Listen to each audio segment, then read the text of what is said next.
Gibran, muchas gracias por estar con nosotros. ¿Cómo estás? ¿Es suficiente, consideras, el plan económico del presidente? ¿O tal vez requiere más medidas dirigidas a pequeñas y medianas empresas, tal y como lo plantean algunos empresarios que se dicen preocupados por ellas? Y que bueno, ahí dejan la exigencia, pero no necesariamente la propuesta. ¿O será, Gibran, tal vez un chantaje que disfraza un interés que recubre a grandes empresas, como antes? Y es que hablaron hoy en una videoconferencia incluso de organizarse por la vía democrática para remover al presidente, Gibran. Buenas noches. Primero que nada, darte las gracias por esta invitación. Es un gusto y un honor para mí estar en el canal de la ciudad. Sí, yo creo que el plan del presidente López Obrador es un gran arranque.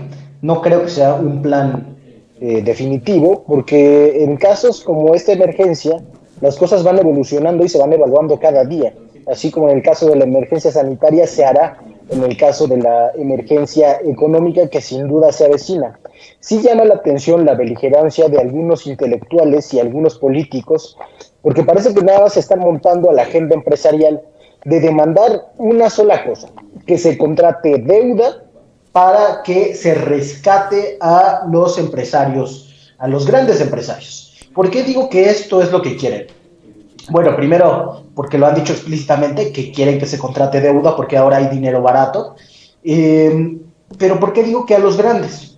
Hay un contraste muy importante que hay que tener en cuenta sobre cómo se está tratando esta crisis y cómo se trató la de 2008, la más grave que recordamos en este siglo. Felipe Calderón destinó cerca de 11,000 millones a pequeñas y medianas empresas, ninguna de ellas en la informalidad.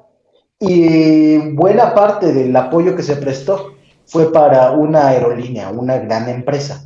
Entonces, esto quiere decir que por lo que hace al apoyo a ese sector, que es el que se utiliza para legitimar ese discurso de que el presidente no está actuando, es sensiblemente superior ahora. Y no pensando solamente en las pequeñas empresas del sector formal, sino también en las del sector informal, que hace buena parte de la base de nuestra economía. Eso nos hace pensar que hay algo más en el interés de los grandes empresarios por defender a las pequeñas y medianas empresas. Fíjate que parece un poco extraño. Se trata más bien de política. Aunque ellos siempre han dominado en los sindicatos empresariales, me refiero a los grandes empresarios, los que están en el Consejo Mexicano de Negocios, para decirlo con claridad, necesitan una base social que les permita avanzar su agenda política, la agenda política de la deuda para rescatarlos a ellos. En los dos sexenios anteriores, la lógica de las políticas contracíclicas fue esa, y esto está conectado seguramente con el incremento de la desigualdad en los últimos años. ¿Por qué? Pues es obvio que si uno incentiva que la actividad económica se recupere de la parte de los grandes, esos grandes seguirán acumulando ganancias y no crecerá el ingreso de los trabajadores en la misma medida.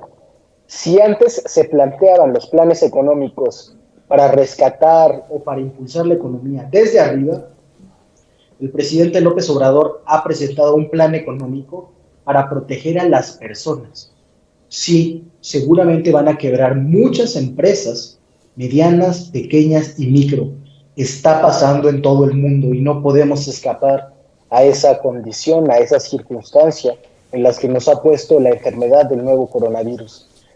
Pero lo que se puede hacer es salvar a las personas que van a perder su salario para que puedan por lo menos allegarse las cosas más básicas para sobrevivir en lo que salimos de esta tormenta, repito, que es mundial.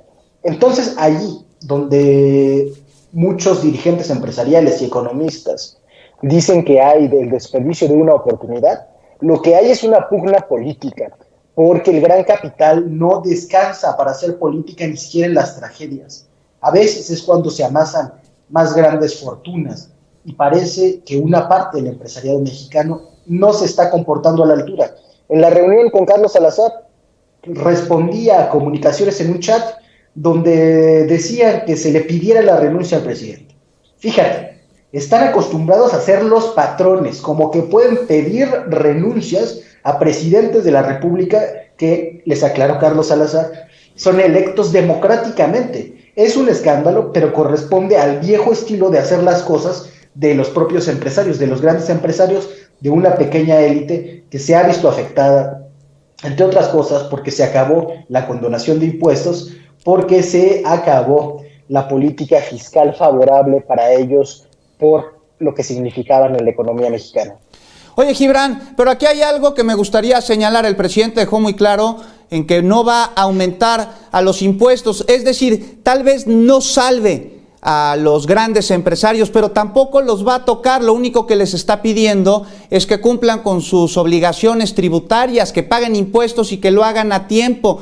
¿De qué se quejan? En otros países, pues los impuestos, la tasa de ellos es proporcional al número de ganancias. Aquí no sucede así. No, aunque en la letra los impuestos, y sobre todo el impuesto sobre la renta, se debe cobrar progresivamente, la mayoría de ellos con estrategias jurídicas acaban por pagar uno muy bajo si comparamos con la mayoría de los países de renta media. Realmente, incluso entre los países de renta media, somos un espacio muy privilegiado para los empresarios. Estos grandes deberían entender que ya se acabó la fiesta. No es que vayamos a transitar hacia un régimen que castigue al empresariado, solamente a un régimen donde haya corresponsabilidad. Se acabó la subordinación del poder político al poder económico. Creo que eso es lo más valioso del mensaje del presidente López Obrador y lo que ocasionó más ruido y más reacciones contundentes de parte de los sindicatos empresariales y de algunos de sus políticos, porque como se vio, cuando hablan de pedir la renuncia, están acostumbrados a poseer políticos, bueno, como algunos de sus políticos como Dante Delgado. Gibran, finalmente hay empresarios que aún no se han pronunciado y grandes empresarios en México, entre ellos Carlos Slim. ¿Por qué no se han pronunciado todavía acerca de la propuesta del presidente López Obrador? Bueno, el presidente López Obrador ha dicho que ha tenido reunión con varios de ellos, algunos, digamos, de los jugadores más grandes de la economía nacional, y que varios han dicho que están dispuestos a no solamente a no pedirle al gobierno, sino a poner de su parte para pagar salarios, para pagar a las pequeñas, medianas y microempresas que sean sus proveedores.